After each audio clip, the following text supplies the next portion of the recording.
Here's an update on the GL for everybody. So I've been dealing with this car since August when my friend came back from the dealer with a terrible bill to get it fixed, and she tried to get a new car, but the dealer wouldn't even take it on trade.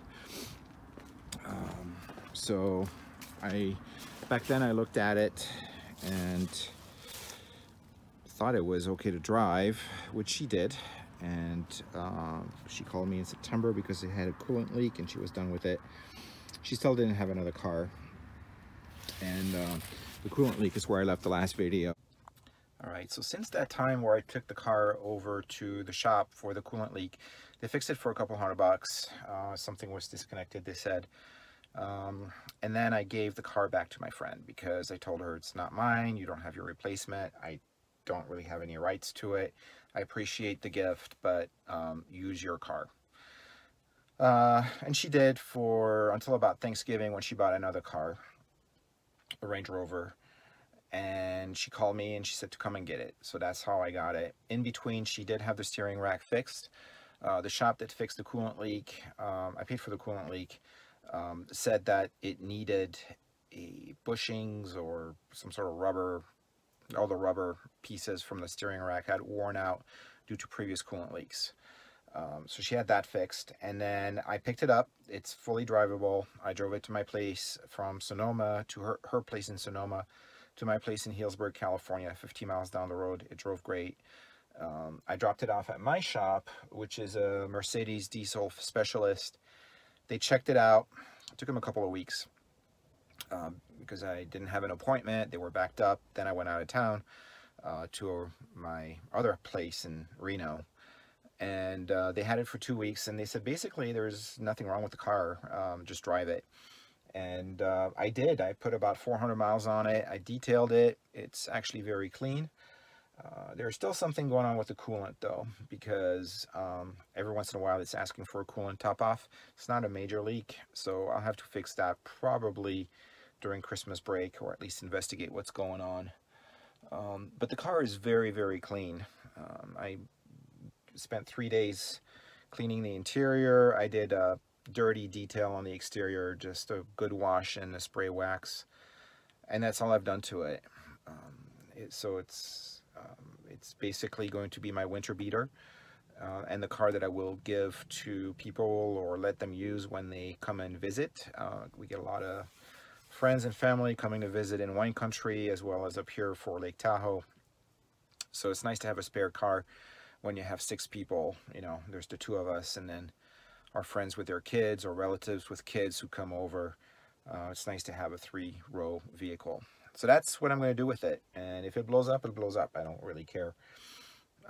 But let's take it for a little bit of a ride and see what it's like. So before I started, you know, this vehicle actually is pretty well equipped. It has the premium package 2, or I'm not sure exactly what they called it. It does have the leather. It has all the warnings in the mirrors that somebody's in your blind spot. It's got Sirius. It's got the chrome on the door handles. It's got the trailer towing package, running boards. Pretty well equipped car. I thought it was more stripped down, but it's not. The Bose sound, I don't know if that was standard. Heated rear seats, so pretty well equipped car. And I've put about 400 miles on it.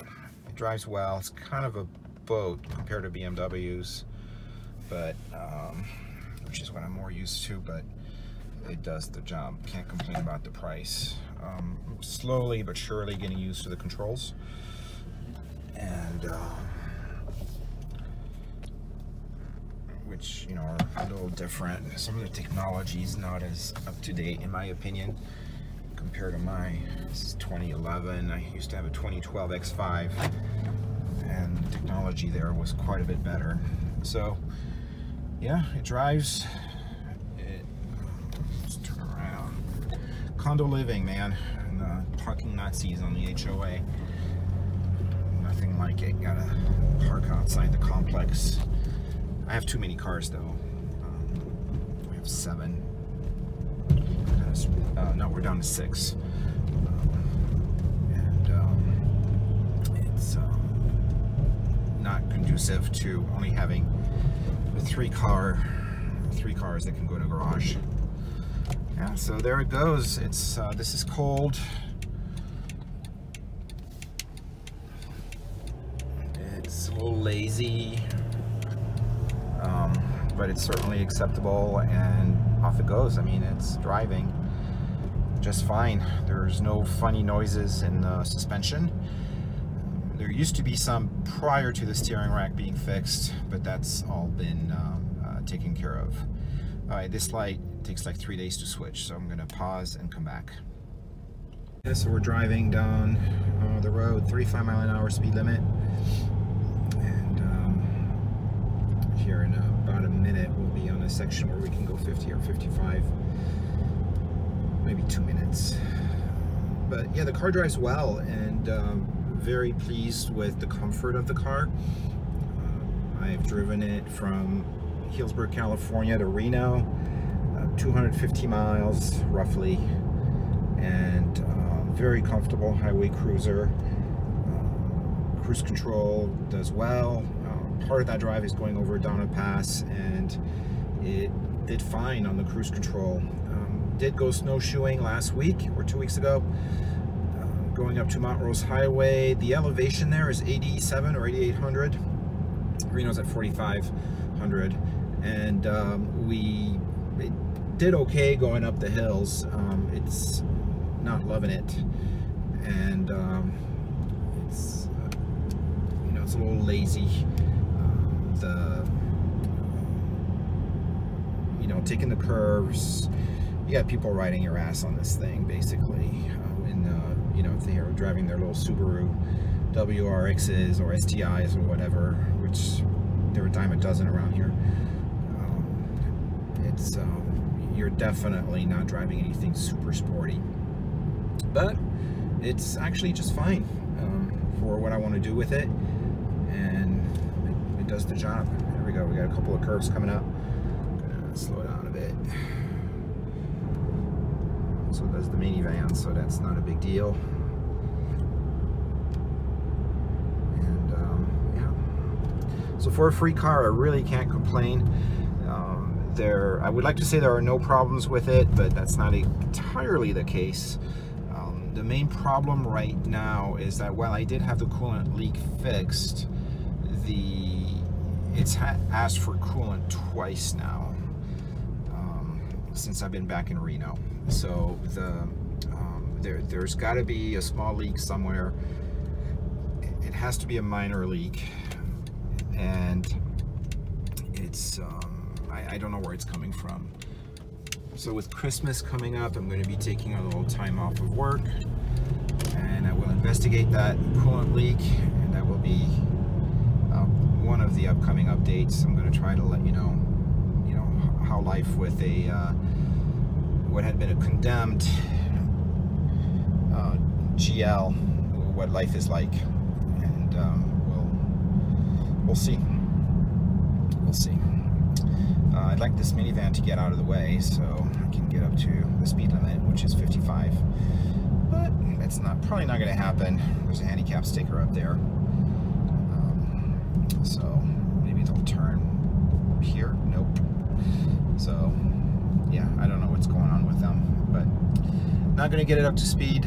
So I'm going to wrap up. Basically, liking the car. I'm going to keep it as a beater, and I cleaned it up, had it checked, was fine. There's still a coolant leak. We'll take care of that. Excuse me. And what I will do probably in the next video is I need to figure, I'm still new at this YouTube stuff. Not that I want to make it a career or anything, but this might be interesting content for somebody, is, you know, I'm appalled at the $39,000+ that was spent to keep this car rolling over 9 years at the dealer. It's absolutely it's criminal, practically. So I transferred all of the bills in an Excel spreadsheet, figure out how to display my screen on Excel, and kind of walk everybody through how You spent $39,451 at the dealership repairing and maintaining a Mercedes GL over the course of 9 years and 3 months. Oh, and by the way, she had bought the warranty to 100,000 miles, so it's really, the bulk of the repairs are after 100,000 miles. Well, it's all the repairs are after 100,000 miles. So in the course of 75,000 miles for repairs and 100 and some thousand miles for maintenance and wear parts. So here we go. It's going to be a wrap. Thanks for watching.